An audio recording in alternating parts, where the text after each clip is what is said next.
Meu da igreja com a paz do Senhor, amém? Amém. Abra tua Bíblia comigo, por favor. O tema desta noite está no Evangelho de Mateus, capítulo de número 4, versículo de número 18. Oh, Jesus. Mateus, capítulo de número 4, versículo de número 18. Glorificado seja o Senhor por esta noite, que nos sustentou até aqui e tem nos sustentado. Agradeço a Deus todos os dias, porque é Ele quem nos dá fôlego, é Ele quem nos sustenta, é Ele quem nos dá graça para continuar firmes, para continuarmos constantes, continuarmos na graça dEle. Evangelho de Mateus, capítulo de número 4, versículo de número 18, vai dizer: caminhando junto ao mar da Galileia, Jesus viu dois irmãos, Simão, chamado Pedro, e André. Eles lançavam as redes ao mar, porque eram pescadores. Versículo 19, Jesus lhes disse: venham comigo, eu vos farei pescadores de gente. Versículo 20, então eles deixaram imediatamente as redes e o seguiram. Versículo 21, pouco mais adiante, Jesus viu dois outros irmãos, Tiago, filho de Zebedeu, e João, o irmão dele. Eles estavam no barco em companhia do seu pai, consertando as redes, e Jesus os chamou. Versículo 22, para concluir. Então eles, no mesmo instante, deixaram o barco e seu pai, e seguiram Jesus. A igreja pode estar com você. Graças a Deus por esta palavra. Quero enfatizar o versículo de número 22. Então eles, no mesmo instante, deixaram o barco e seu pai, e seguiram a Jesus. Quando nós olhamos para Mateus capítulo número 4, nós vamos ver que é a introdução do ministério de Jesus aqui na terra. Ele já fora batizado por João Batista nas águas do Rio Jordão. Então, o capítulo de número 4, ele é a introdução do que vai acontecer durante 3 anos depois disso. Então, com o início do capítulo de número 4, nós vamos ver que Jesus vai ser inserido na terra agora com o propósito divino dele. Jesus viveu por 30 anos, em 30 anos convivendo com seus pais terrenos, fazendo os trabalhos que ele deveria fazer, porém, aos 30 anos é o início do ministério terreno dele. Mas para nós entendermos um pouco desse ministério de Cristo, é necessário que a gente fale um pouquinho do que é o Evangelho de Mateus. O Evangelho de Jesus, segundo escreveu Mateus, o conhecido antigo cobrador de impostos, no livro de Marcos é chamado de Levi, salvo o melhor juízo, ou no livro de Marcos e no livro de Lucas, ele é chamado como Levi. Mas aqui já adiantando, provavelmente este era um segundo nome de Mateus. Por isso que nós vamos encontrar essa ressalva nos outros 2 evangelhos. Mas é a mesma coisa, é o mesmo nome, é o mesmo apóstolo, aquele que foi cobrador de impostos. E o objetivo de Mateus aqui,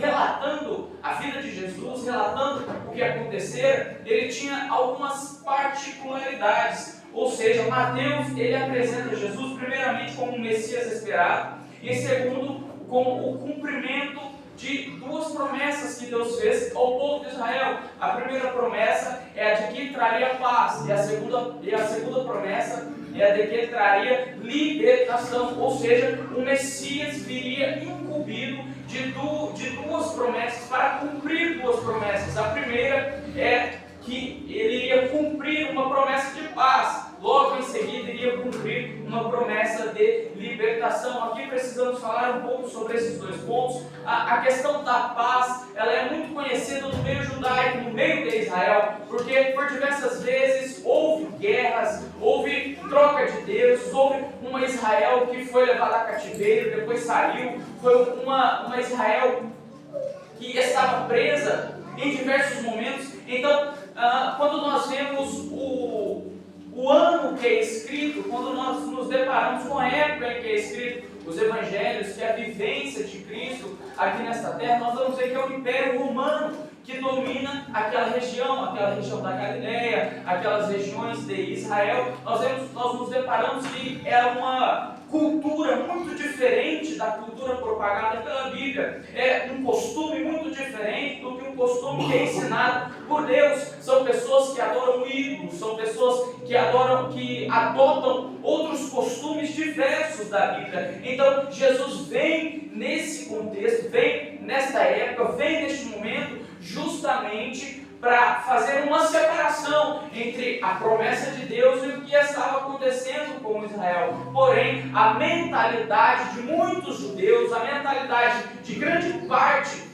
de Israel é de que o Messias viria como um guerreiro, é que o Messias viria como aquele que iria combater os romanos e tomar o trono à força. Mas quando eles se depararam com um homem humilde, com um homem que não tinha destaque, com um homem que não veio para uma batalha física, eles renunciaram essa pregação, eles renunciaram a pregação de Cristo, que trazia paz aos corações, mas a paz daquele povo estava fadada, estava ligada na cabeça deles a uma guerra, ao fim do Império Romano, enquanto que a paz que Cristo traz, a paz que Cristo oferece, está disposta em Mateus capítulo 11, versículo 28, que vai dizer: vinde a mim todos os que estão cansados e oprimidos, e eu vos aliviarei. Tomai sobre si o meu fardo, que é suave, tomai sobre vós o meu jugo, que é suave, e o meu fardo que é leve. Então nós vemos que a paz que Cristo promete não é uma paz que termina em guerra, não é uma paz que combate um sistema mundano diretamente, é uma paz que transforma corações, é uma paz que muda os corações, é uma paz que tira o ego humano e coloca o propósito divino como inspiração. Daí vem o questionamento daqueles fariseus, daí vem o questionamento daqueles saduceus. Eles pensavam que viria um homem de guerra, eles pensavam que o Messias era um homem que traria exércitos, que traria toda uma comitiva com ele para acabar com o Império Romano. Quando nós vemos a realidade prática, quando nós nos deparamos com a realidade, nós vemos Cristo oferecendo uma paz e oferecendo salvação. Mas aqueles homens não quiseram essa redenção do próprio Cristo. E aí onde nós entramos no segundo ponto, que é o ponto da libertação. Pensavam que Jesus iria acabar com o Império Romano, que Jesus iria extinguir todas aquelas pessoas, toda aquela dominação de Israel, quando na verdade nós somos introduzidos ao perdão, quando na verdade nós somos introduzidos na redenção de Cristo, dada a liberdade, a libertação do pecado da raça humana, a libertação das práticas pecaminosas do ser humano. Em Romanos capítulo 3, versículo de número 23, vai dizer que todos pecaram e destituídos estão da glória de Deus. Porém, o mesmo apóstolo Paulo vai dizer que nós devemos olhar para Cristo, que é o autor e consumador da nossa fé. Se nós não crermos nele, não há que se falar em salvação. Se nós não cremos em Cristo, não há que se falar em uma libertação verdadeira, porque fora de Cristo há aprisionamento, fora de Cristo existem correntes, fora de Cristo existe o jugo do pecado, mas em Cristo existe salvação, em Cristo existe remissão, em Cristo existe redenção. E foi essa redenção que aquele povo de Israel, pasme, o próprio povo anunciado por Deus, o próprio povo escolhido de Deus, rejeitou Cristo e a sua paz e a sua libertação. Meu Deus. Com isso, nós vemos que a época que Cristo passou aqui nessa terra, Cristo foi recusado, Cristo foi renunciado por Israel e por outras pessoas fora de Israel. Então, a mentalidade daquele povo já estava consolidada. A mentalidade de Israel já estava pronta para receber um Cristo diferente daquele que veio. Às vezes nós tentamos colocar os nossos costumes à frente de Deus. Por muitas vezes nós queremos colocar as nossas opiniões e as nossas definições à frente de Deus. Quando Deus faz uma coisa que é contrária à nossa vontade, nós nos afastamos de Deus. E E isso é completamente errado, porque a Bíblia vai nos ensinar que perfeita é a vontade dele. A Bíblia vai nos ensinar que boa é a vontade dele. A nossa vontade, ela é partidária. A nossa vontade sempre vai tentar nos favorecer, enquanto que a vontade de Deus, sendo perfeita, mesmo que doa a nós, nos conduz para a salvação. Mesmo que doa a nós, nos conduz para o céu. Esta é a vontade de Deus. A Bíblia vai nos dizer que Deus não desejou que todos se perdessem.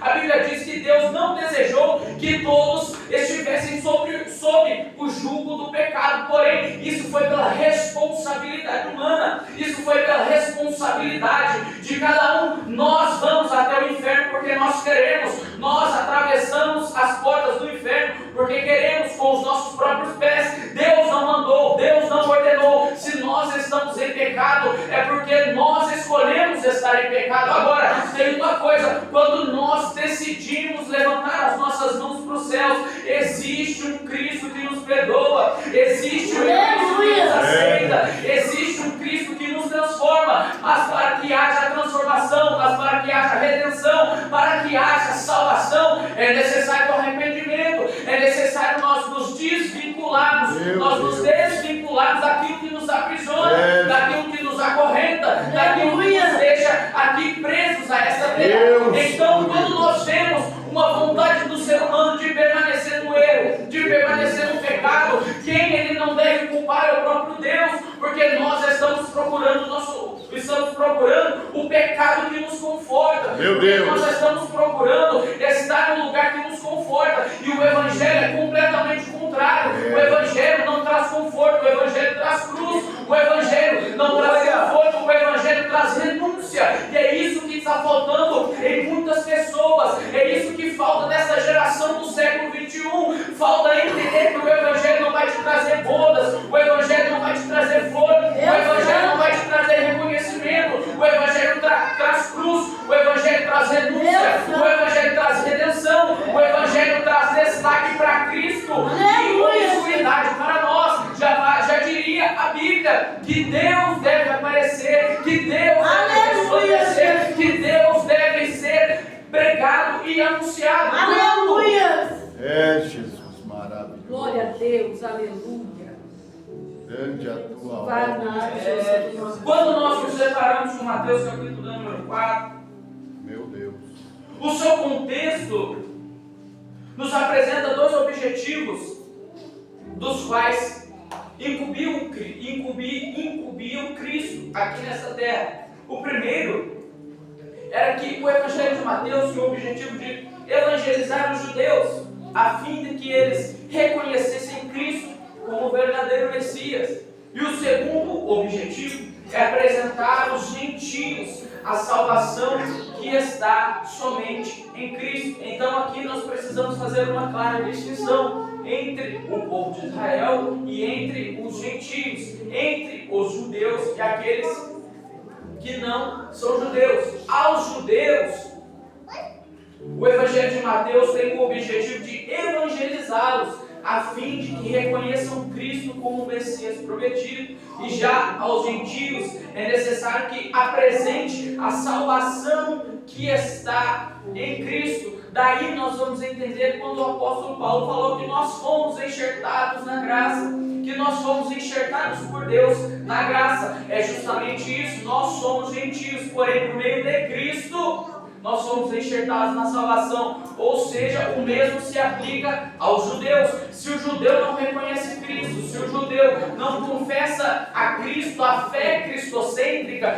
ele está em passos largos para a destruição. Não é porque é judeu que nasceu salvo, não é porque nasceu em Israel que é certeza de salvação. O mesmo se aplica aos gentios. Não é porque é filho de crente que vai ser salvo, não é porque está vindo na igreja todos os dias que vai ser salvo. O mesmo se aplica ao judeu e ao gentio. Nós devemos reconhecer Cristo como Salvador da nossa vida, como Salvador da nossa alma todos os dias, renunciando o nosso pecado e santificando a Deus com as nossas práticas, com os nossos costumes, com as nossas palavras, com os nossos pensamentos. Como diz o salmista: Deus, a ti te entrego o meu coração, para que louve ao Senhor, para que o meu coração exale a tua presença. O salmista também vai dizer que guardou a palavra de Deus no coração para não pecar contra ele. Ou seja, quando nós temos base bíblica, ou seja, quando nós temos sustento bíblico, nós não cedemos às tentações, nós não cedemos ao desânimo, nós não preferimos ficar em casa a fim de descansar, a fim de estar distante da igreja. Muito pelo contrário, nós queremos sempre estar em Cristo. Meu nós Deus. queremos exalar o perfume de Cristo em nossa vida. É, Jesus. Aleluia. Deus vivo, aleluia, Jesus. Santo e poderoso é o teu nome, Jesus E maravilhoso. observando isso, nós vemos que Cristo, que Jesus, Ele é a ligação entre o Antigo Testamento e o Novo Testamento. Meu Deus. Cristo é a pedra central, Cristo é a pedra angular. A Bíblia diz que Cristo foi rejeitado por aqueles que Ele veio salvar, que era o povo de Israel. Mas a salvação não foi direcionada somente ao povo de Israel. Lembra daquela parábola do rei, que o rei fez uma festa, convidou muitas pessoas, mas ninguém foi. E aí mandou que o seu servo fosse anunciando a festa que haveria, que teria. É exatamente a mesma coisa. Se você não quer, tem outro que quer. É, Jesus. Se você não aceita, tem outro que aceita. Meu Deus. Se você não vai, tem outro que vai. Porque a Bíblia diz que se nós não clamarmos, até as pedras clamarão. Meu Deus. Os fariseus não quiseram aceitar Jesus. Os saduceus não quiseram aceitar o Evangelho de Cristo. E aí Cristo foi pregar onde? Foi pregar nas esquinas. Cristo foi pregar para quem? Cristo foi pregar para os desacreditados, para aqueles que estavam distantes, para aqueles que estavam à beira do caminho, para aqueles que iriam receber essa palavra e de fato receberam. Meu Deus. O Evangelho de Cristo Aleluia. não é conhecido por ser difundido por reis. O Evangelho de Cristo não é conhecido por ser difundido por imperadores. O Evangelho de Cristo é conhecido por ser pregado nos becos, nas favelas. O Evangelho de Cristo é conhecido, o Evangelho de Cristo ele é difundido por aqueles que a sociedade despreza. Verdade, Deus. Meu Deus. Meu Jesus. Deus, amado. louvado seja o teu nome, Jesus. E com isto, a missão do cristão aqui na terra fica cada vez mais palpável. Pregar o Evangelho. Meu Deus. E com isso, a missão do cristão aqui nessa terra fica cada vez mais evidente, que é levar o Evangelho. Se um não quer, tudo bem. Cristo, Ele nos orientou. Olha, se aquela cidade, se aquele povo, se aquelas pessoas não querem aceitar o Evangelho, saia daquela cidade, bata a poeira de suas sandálias e vai pregar em outro lugar. Não é porque uma pessoa não quis ouvir falar de Jesus que você vai parar seu ministério. Pelo amor de Deus. O Evangelho não é sobre isso. O Evangelho é anunciar. E essa história de que cristão é um pequeno Cristo já caiu por terra faz tempo. Porque um primeiro argumento em relação a isso, quem veio no seminário sabe, é que quando alguém se define como um pequeno Cristo, está se colocando em pé de igualdade com Cristo. E aqui eu quero trazer a realidade. Para nós nem de longe somos perto de Cristo. Nós nem de longe podemos chamar de pequeno Cristo. Nós não somos deuses. É Deus. 2, nós somos pecadores. Cristo não é pecador. Aleluia. Então essa ideia de ser cristão é um pequeno Cristo já caiu faz tempo. Ser cristão é pertencer a Cristo. Aleluia. Ser cristão é estar com Cristo. A Bíblia vai nos ensinar que Cristo, Ele vai dizer àqueles discípulos: olha, não é o servo maior que o seu Senhor. Olha, não é aquele que é enviado maior do que aquele que ordena o envio. Justamente porque na concepção da mente humana só existe Ele. Justamente porque na concepção da mente humana só existe a exclusividade dEle. Enquanto que Deus nos ensina que nós vivemos em unidade. Nós temos irmãos, nós temos irmãs. Existe um mundo, existe um povo que precisa ouvir o Evangelho. Jesus. E a igreja está nesta terra para fazer essa diferença. Meu Deus. E a igreja está nesta terra para fazer a diferença de anunciar o Evangelho, independente se alguém quer ouvir ou se alguém não quer ouvir, independente se tem gente que vai se agradar ou vai se desagradar. Se eles renunciaram Jesus, Quem dirá a nós? Meu Deus. Se não quiseram ouvir Jesus, quem dirá a nós? É, Jesus. Mas o que me conforta é saber que sempre tem uma terra boa.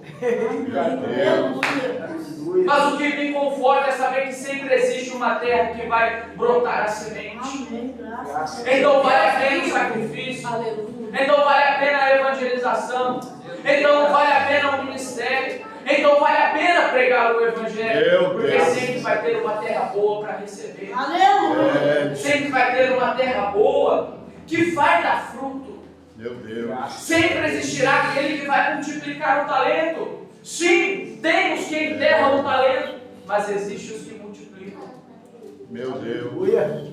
Eita glória. Deus vive. Grande, Senhor, é a tua Graças a palavra. Deus. Da mesma maneira que Jesus fez discípulos em seu ministério terreno, Ele comissiona a sua igreja a seguir o seu próprio exemplo. É, Jesus. É uma missão objetiva da igreja, Meu Deus. fazer discípulos e apregoar o evangelho.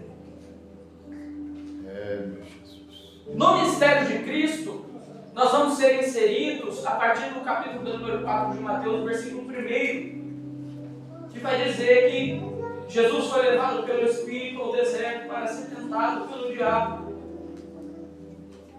E aqui É, Jesus. é curioso a gente notar que Jesus inicia seu ministério sendo dirigido ao deserto pelo Espírito. Com isso, Meu Deus. Cristo começa a ser provado por Satanás após 40 dias de jejum, após 40 dias de oração. Jesus é levado ao deserto, e isso é um prelúdio do que aconteceria durante esses 3 anos que Cristo ficou na terra. Assim sendo um prelúdio, é importante aqui nós vemos tudo o que aconteceu nessa tentação de Jesus. O que eu quero frisar por um momento é que a intenção de Satanás ao tentar Jesus é fazer recair sobre Cristo o mesmo pecado que Adão cometeu no Éden, que é o pecado da desobediência. Se Cristo fizesse o que Satanás estava tentando persuadi-lo a fazer, Jesus cairia no pecado da desobediência, que tirou o Adão do Éden, que colocou um pecado na humanidade. Mas com Cristo a história foi diferente. Aleluia. É. Enquanto Adão no Éden caiu no pecado da desobediência, e Israel no deserto durante os 40 anos de peregrinação no deserto caiu na desobediência reclamando, Cristo no deserto não reclamou. Cristo no deserto não desobedeceu. Cristo, naquele momento de vulnerabilidade que ele teve, porque era 100% humano, ele venceu o diabo na palavra. Aleluia. Cristo venceu o tentador na palavra. Então aqui nós podemos entender que eu só vou vencer as tentações na palavra. Eu só vou conseguir atravessar o mar na palavra. Que eu só vou conseguir ter sucesso na minha vida espiritual na palavra. Aleluia, Ou seja, se o cristão se diz cristão, mas não está se alimentando da palavra, está fraco na fé. Se o cristão que se diz cristão não está se alimentando da palavra, está caindo em desobediência, está sendo persuadido por Satanás. Eva ouviu Satanás, Adão ouviu Satanás, várias pessoas ouviram Satanás e caíram. Agora, Cristo nos dá o exemplo do que fazer, mas muitas vezes nós optamos pelo não exemplo de Cristo. Muitas vezes nós optamos por fazer o que Cristo não fez. Muitas vezes nós optamos por agir como Cristo não agiu. Muitas vezes nós optamos por fazer o que Cristo não fez. É, E depois nós nos questionamos o porquê que deu errado. é, Jesus. E depois nós nos questionamos o que aconteceu. Meu Deus. Verdade, Deus. Aí depois não adianta fazer jejum de 40 dias, oração de 24 horas, Sendo que nós sabemos onde nós estamos errando. Jesus. Sendo que nós sabemos onde está o nosso pecado. Meu Deus. Aí é onde Jesus vai falar: olha, se o teu olho te faz pecar, arranca-o, joga fora, porque é mais fácil entrar com o olho no céu do que com os dois olhos no inferno. Jesus.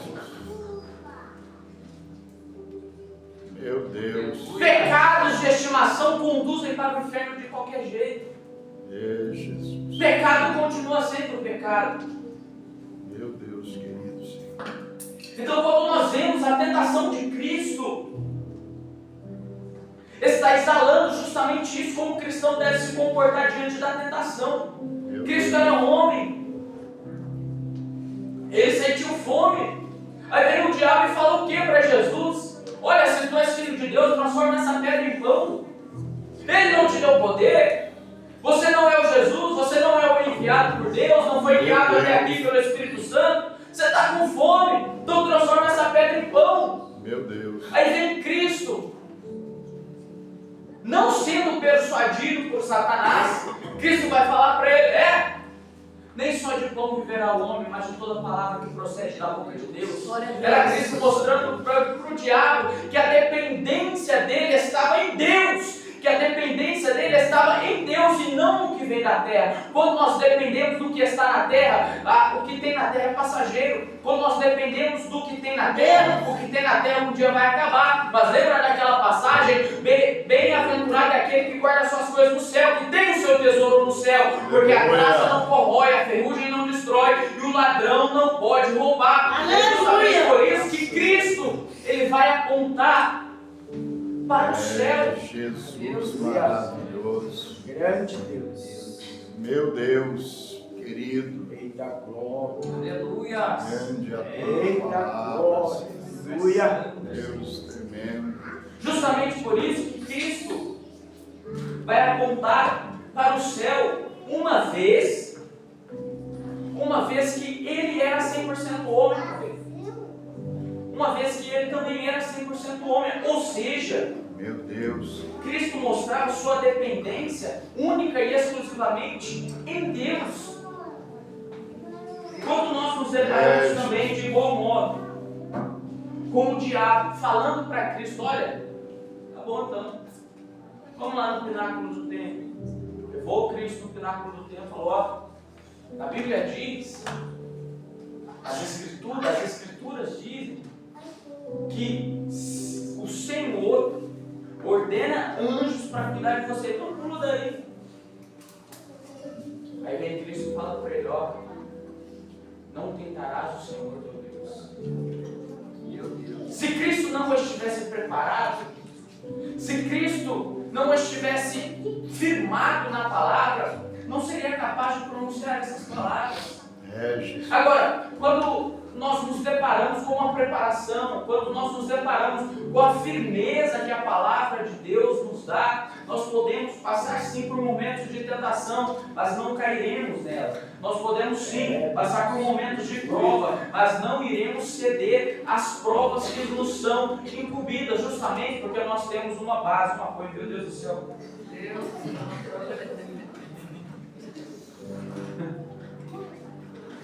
Aleluia. Tá bom. Dá-lhe água.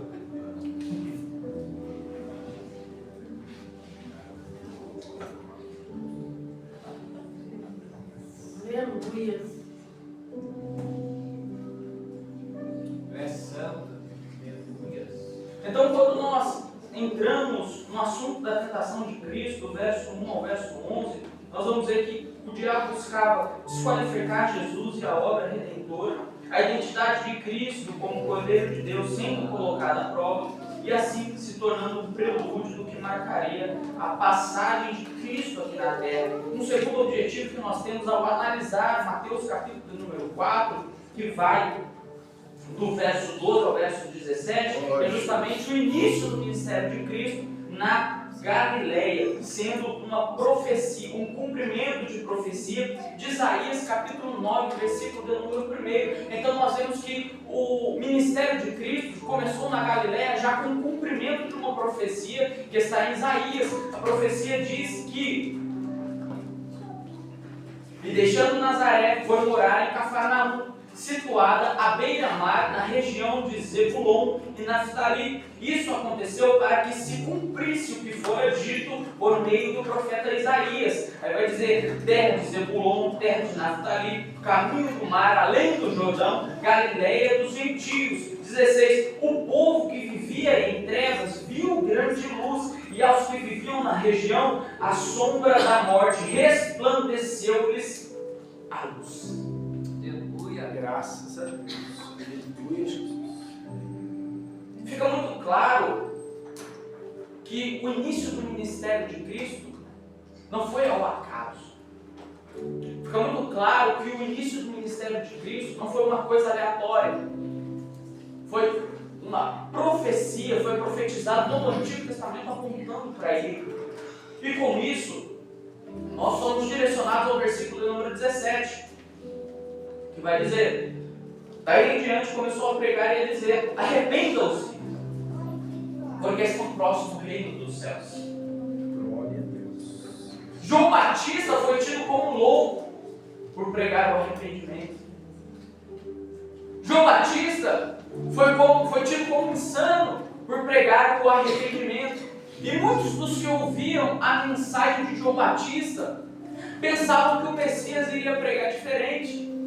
Pensavam que o enviado de Deus iria pregar de outro jeito, iria pregar a favor de Israel, iria falar para Israel, pode continuar do jeito que vocês estão indo, deixa comigo agora. Aí quando Cristo vem, o caráter da pregação de Cristo é exatamente a mesma pregação de João Batista. Então, mesmo que muitos não aplaudam, então mesmo que muitos não reconheçam o que Deus colocou por ofício na mão do cristão, este ofício deve ser exercido. A pregação do Evangelho ainda é uma pregação de arrependimento. A pregação do Evangelho ainda é uma pregação de renúncia. A pregação do Evangelho ainda é uma pregação contra o pecado e não a favor do pecado. Ainda é uma pregação que condena o pecado, mas salva o pecador. Ainda é uma pregação de que precisa haver mudança. Sem mudança não existe céu.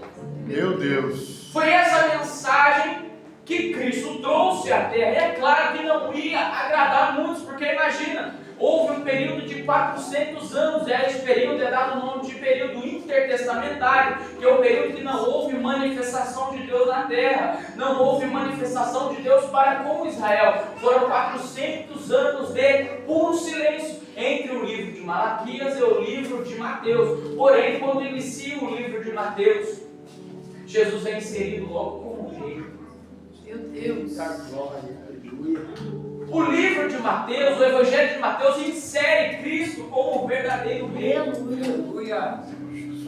E o povo que já tinha sua mente consolidada, saduceus, escribas, mestres da lei, fariseus que já tinham uma mente consolidada, eles não queriam ceder, eles não queriam reconhecer que eles estavam errados. Muito pelo contrário, preferiram crucificar, preferiram matar Cristo do que reconhecer o pecado. E é isso que muitas vezes muitos cristãos fazem nos dias atuais. Preferem trocar Cristo pelo pecado, preferem colocar o pecado à frente de Cristo nas suas vidas. E isso é completamente errado, porque nós vemos que Cristo é o único meio para a salvação. Cristo é o único meio para a redenção.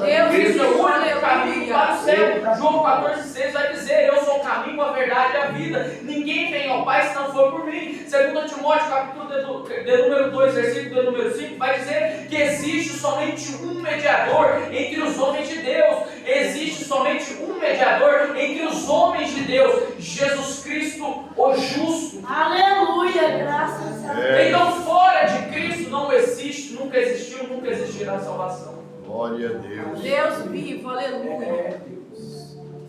Eita glória. Graças a Deus.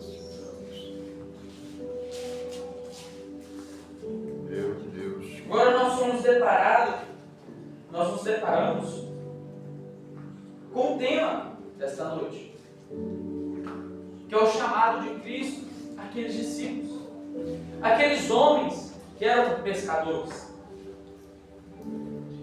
A partir do versículo de número 20 ao 25, nós vamos ver o chamado para o ministério, vamos ver o chamado para o discipulado.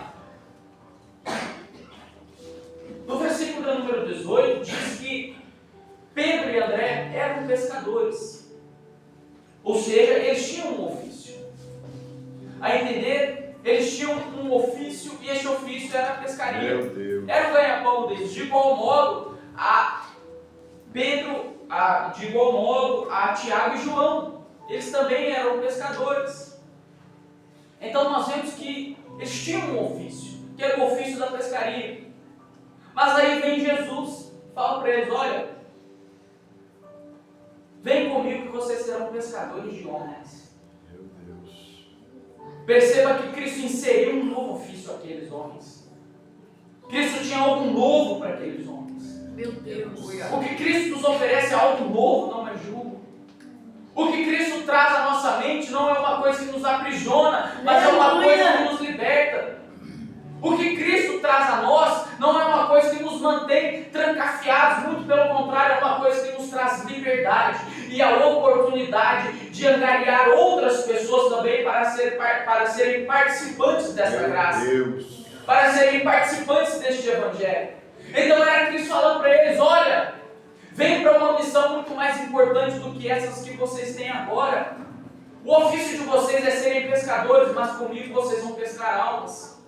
O ofício que vocês tinham até esse momento era o de pescar peixes, mas o ofício que vocês terão no reino dos céus é o de pescar gente, é o de pescar homens, é o de pescar pessoas. Não existe graça maior do que levar o Evangelho. Não existe graça maior do que pregar o Evangelho. Não existe graça maior do que falar de Jesus. Mas veja aqui, para seguir Jesus, nós nos deparamos com 3 atitudes que esses homens tomaram. A primeira é a de que eles ouviram o chamado de Cristo. A segunda é que eles foram com Cristo.